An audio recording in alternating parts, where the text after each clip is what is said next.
Lesivele singaphansi kweSwaziland Consumer Forum sibhekise emabombo emahovisini aka-Commerce Industry and Trade kaManzini. Lababhikishi bebahamba-ke bahlabelela ke tingoma le inhloso lenkulu bekuyawuthula yona incwadi yetikhalo. Kule ncwadi-ke yetikhalo kuvetiwe-ke indzaba yekudula kwetintfo lekusolo-ke kubonakala kuyangekwenyukela lapha-ke eveni.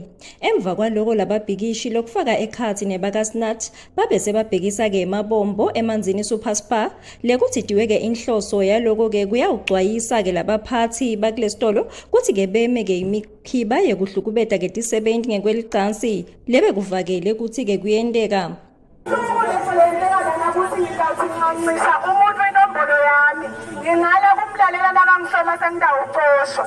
Ibuhlungu lendaba yokuthi ngidawuthi ngisisebenzi ngine-personal life out of this gate. Ngithi nangikhulume izinto ngaphandle ngizothi sengisasuspendele ukuthi ngikhulumile kanti ngithenile ilungelo lokukhuluma. Comrade, silala sikhala ngethoyile. Indaba yaliholo lincane. Lithi lilincane nje uphinde athi umqashi wami leli jazi lasesipalo egcokile ngididakta emholweni.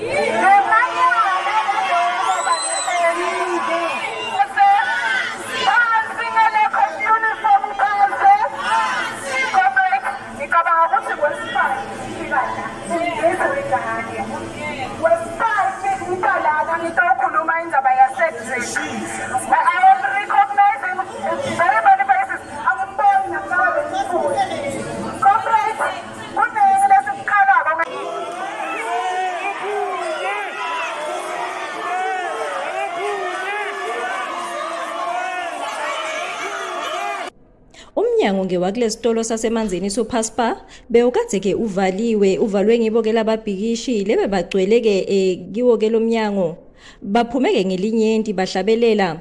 Lababhikishi-ke abakathansi nekubona-ke emaphoyisa empube lebe kakhona njengoba-ke babacelile ukuthi-ke abasuke. NginguNhlanhla Twilight indzabeni eMaswati channel kaManzini.